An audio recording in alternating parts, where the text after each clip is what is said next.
한 주간의 가장 뜨거운 경제 시사 이슈를 집중 분석하는 성공습관 시사경제TV. 이번 주는 지난 주말을 지나며 갑자기 재확산하고 있는 코로나19와 그로 인한 고용과 자산시장 등 경제 전반에 미치는 영향에 대해 살펴보겠습니다. 사실 코로나19가 정점을 지나 국민들이 안심을 한 상태였고 백신 개발 소식도 들려오며 하반기에는 어느 정도 안정되지 않을까 장밋빛 전망도 있었는데요. 갑자기 불어난 확진자 숫자와 정부의 강화된 사회적 거리두기 지침에 따라 여러 경제 주체들이 충격파를 감당하기 버거워하는 모습입니다.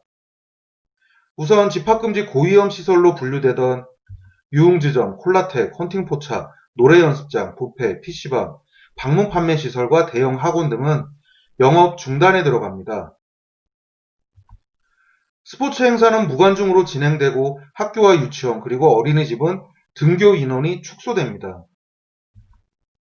또 종교 행사는 온라인 예배만 허용됩니다.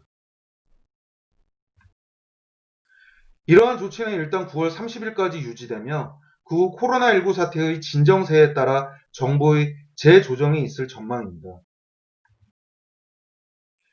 이렇게 경제가 제대로 돌아가지 못하면 취업자들, 즉 고용시장의 충격파가 한 차례 더 불어닥칠 것으로 예상되는데요. 한국은행 예측 자료에 따르면 이러한 강력한 봉쇄 조치가 시행될 경우 기존 취업자의 35%, 즉 3명 중 1명은 실직 위기에 내몰릴 것으로 전망됩니다. 그런데 문제는 지금 고용보험금이 계속되는 실업난 속에 바닥을 드러내고 있는 가운데 이러한 상황이 악화되고 있다는 것입니다. 또 향후 취업시장을 들여다봐도 대기업 3곳 중 한 곳은 9월 하반기 공채 계획이 없고 중소기업은 절반가량이 채용시장을 닫아버린다는 절망적인 소식이 들려오네요. 사실 일반 기업들은 요즘 신규 인력 채용보다 기존 인력 줄이기가 더 급한 상황이죠. 이런 위기 속에서 세계 자산 시장은 이러한 불안감을 반영하고 있습니다. 금값이 온스당 2,000달러를 회복하며 반등하기 시작한 것입니다. 또 그동안 자산으로서의 금의 가치를 평가절하해왔던 투자의 달인 워런 버핏이 금을 대량 매수한다는 소식도 들려옵니다. 사실 지난 코로나19 사태로 전 세계에서 가장 많은 자산 손실을 기록한 투자자로 알려진 워런 버핏이 이제는 안전자산으로서의 금의 가치를 인정하기 시작한 것 아닌가 하는 분석이 타당해 보이겠죠.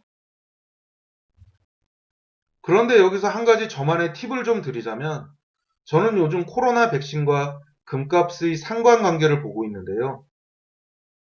미국의 몇몇 회사와 러시아에서 코로나 백신 개발 소식이 들렸지만 후속 뉴스가 안 나오는 상황이죠. 그렇다면 결국 올해 겨울을 지나 내년 봄까지도 코로나19 유행을 막을 의학적 방법이 없는 겁니다. 즉, 미국을 포함한 전 세계 기업이 제 역할을 하지 못하고 경기는 위축될 상황에서 금의 가치는 더더욱 주목받을 수밖에 없습니다.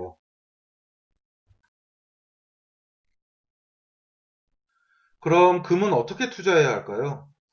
제 주변에는 현물, 즉 금괴를 직접 사시는 분도 계시고 증권사를 통해 주식처럼 거래하는 분도 계십니다.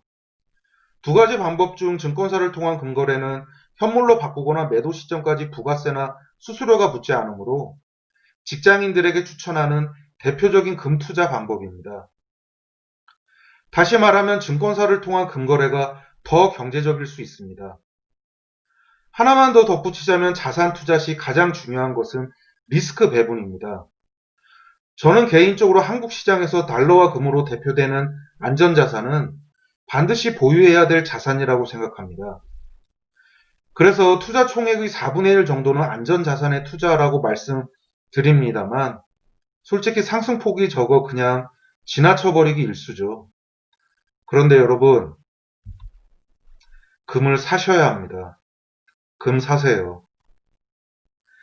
무심코 산 안전자산이 위기 때마다 매달려 볼 레버리지가 됩니다.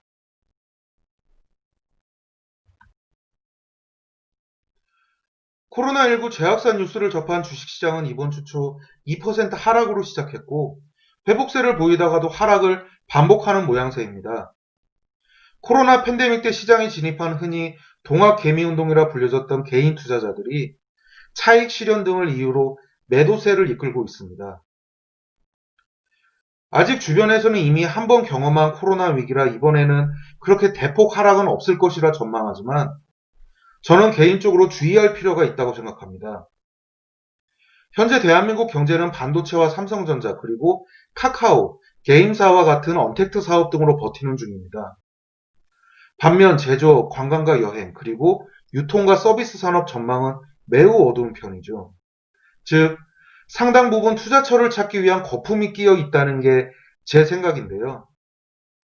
꼭 당부해드리고 싶은 말씀은 언제 어디서 경제 위기가 도래해도 이상하지 않을 시점이라는 겁니다. 주식 투자자분들은 이 점 꼭 유의하시고 촉각 곤두세우시길 바랍니다. 그런데 이 소식을 전하는 와중에 북한 김정은 위원장이 통치 권한의 일부를 동생 김여정에게 이양했다는 소식이 전해지네요. 하루 종일 차트에서 눈을 떼기 어려운 요즘입니다. 지금까지 한 주간의 경제 시사 이슈를 분석하는 성공습관 시사경제TV였습니다. 구독과 좋아요 잊지 마세요. 감사합니다.